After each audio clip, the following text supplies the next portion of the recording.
So now I'm very honored to invite the President of the Italian Chamber of Deputies, Laura Boldrini, to come to the podium. So, and thank you for this session.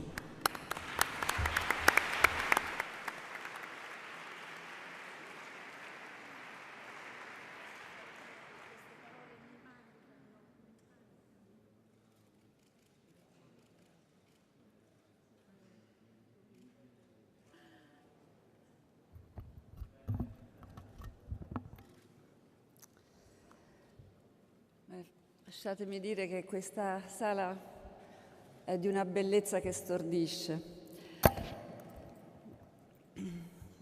Io parlerò in inglese perché mi hanno detto che si poteva parlare solo in inglese e in francese e dunque ho preparato qualcosa in inglese. Madam Commissioner, authorities, ladies and gentlemen, as I speak, rescue workers and volunteers are busy digging through the rubble in Dhaka, searching for the bodies and for those still missing after the factory they were working in collapsed just over 2 weeks ago. The hundreds of workers who were in the building at the time, over 900 of whom have lost their lives, and the many millions like them in Bangladesh and elsewhere, worked long hours in dangerous conditions for the equivalent of a few dozens of euros a month. Today, 8 more workers died in Dhaka after a fire broke out in the factory they worked in. Bangladesh must, of course, do more to ensure adequate working conditions and better wages.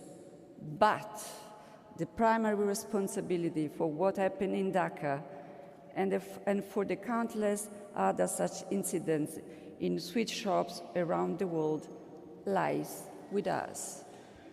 The Rana Plaza workers produced garments for Western firms, many of which were European. Their slave labor, as Pope Francis has so aptly described it, was and is the result of Western and European companies' unlimited quest for profits. It was also the result of a tendency on the part of private enterprises worldwide to flee from countries where labor laws and government enforcement protect workers.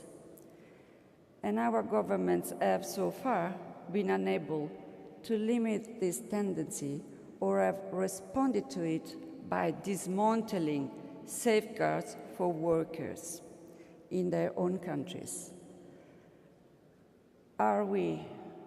Is Europe abandoning its role at the forefront of the global battle for rights?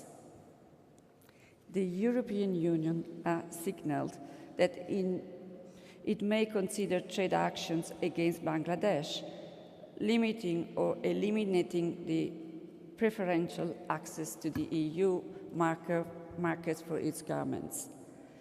This is a step in the right direction, but does little to address the root causes of the problem.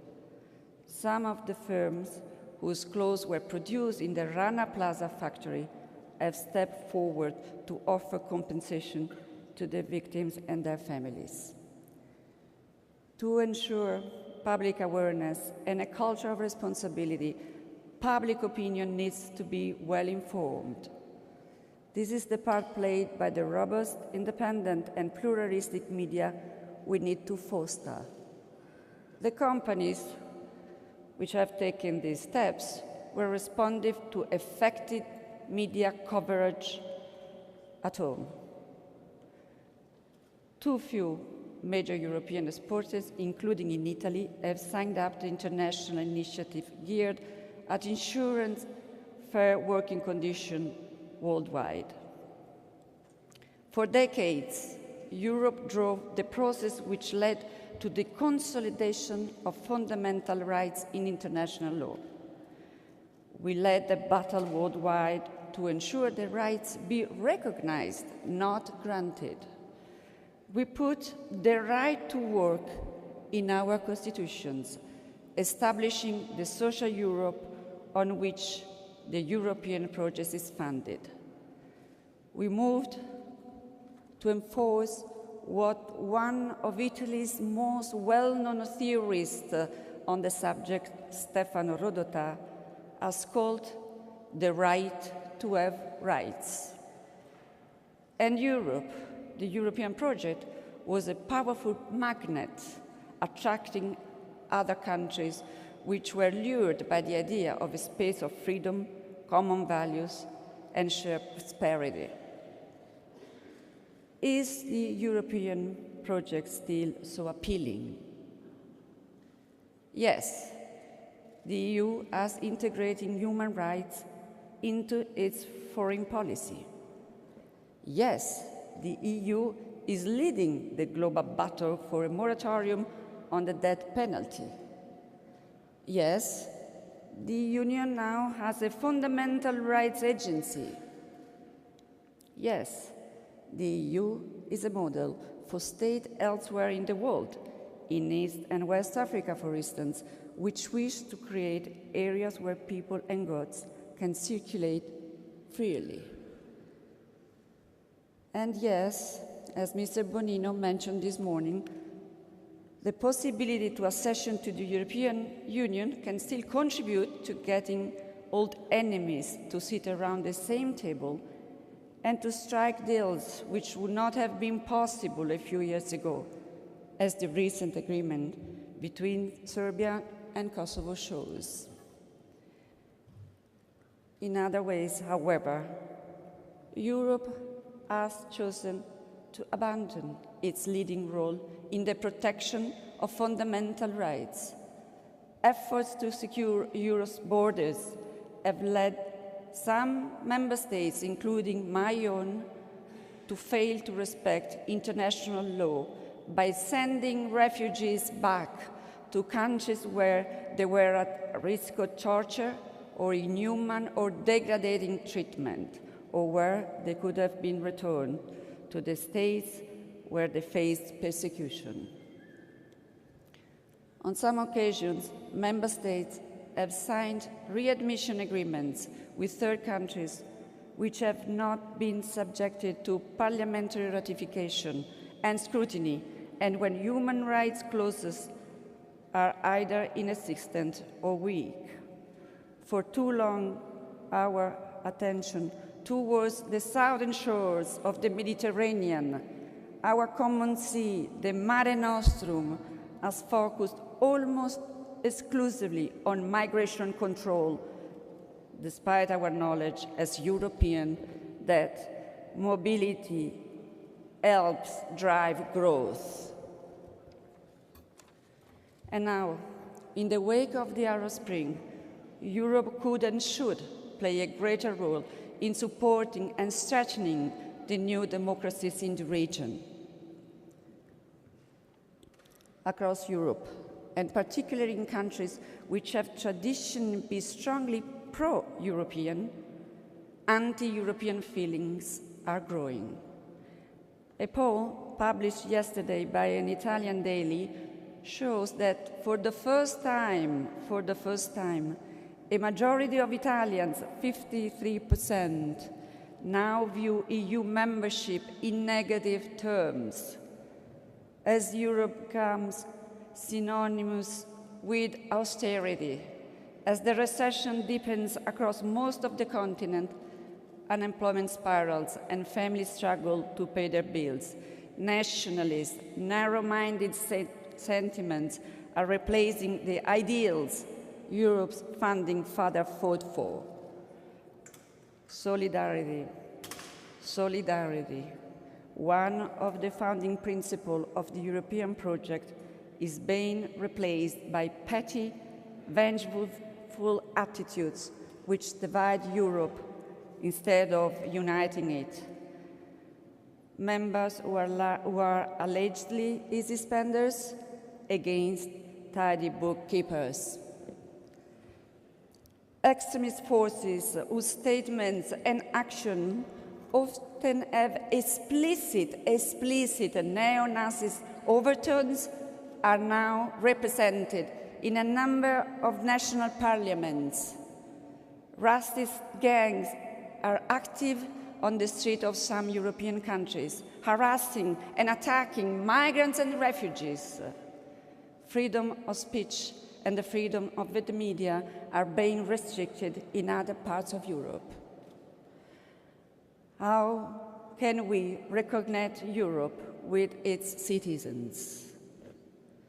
How can we ensure that Europe regains its rightful place as a model for the rest of the world? I believe we need to return to and support the values and principles on which Europe was founded. We need to reinforce, not undermine, the European social model with its emphasis on protecting, not abandoning, those in need, and on safeguarding workers' rights. Southern Europe, my country, Italy, as well as Greece, Spain, and Portugal, needs more, not less welfare to counter the effects of the crisis and to enable people to get back on their feet and forge a better future for themselves, for their countries, and for Europe as a whole. We need more, not less, solidarity between and within states, and more solidarity between generations.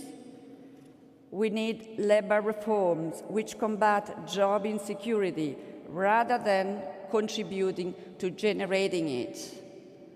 We need to access to effect of austerity measures and listen to those calling for changes in policy before it is too late. If we do not take these steps, Europe's social cohesion is at risk, and our youth may come to be known in the future as Europe's lost generation. We need to involve parliaments, national parliaments, and the European Parliament more in the European decision-making process, ensuring that economic and monetary policies approved in Brussels are discussed by elected representatives. Article 13 of the Fiscal Compact is the first step in this direction, but more needs to be done. We need to strengthen institutions in member states. The processes and the deliberations of elected institutions like parliaments must become more transparent.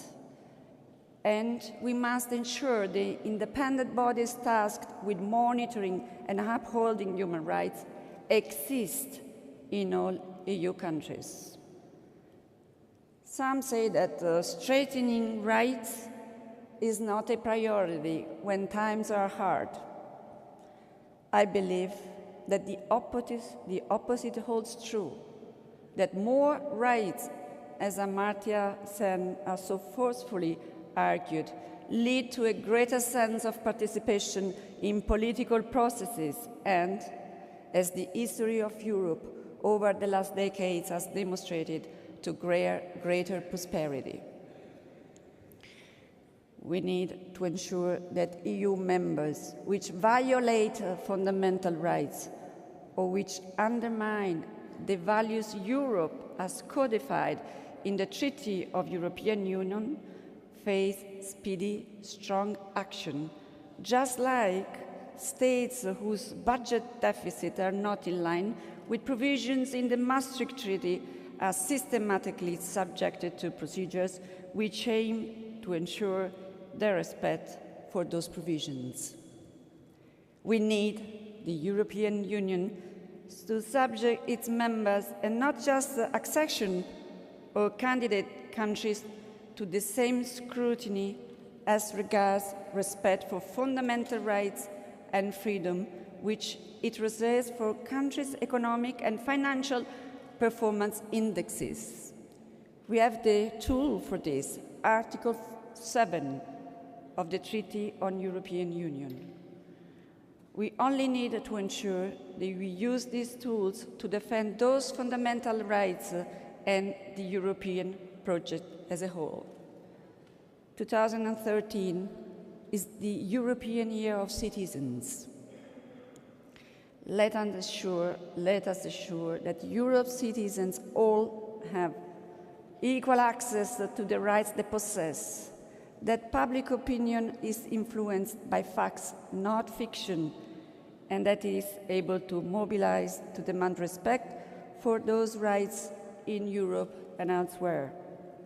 Shortly before he died, my fellow countryman, the great multilingual novelist Antonio Tabucchi, wrote about this, quote, strange European Union where bookkeeping takes precedence over human rights, unquote.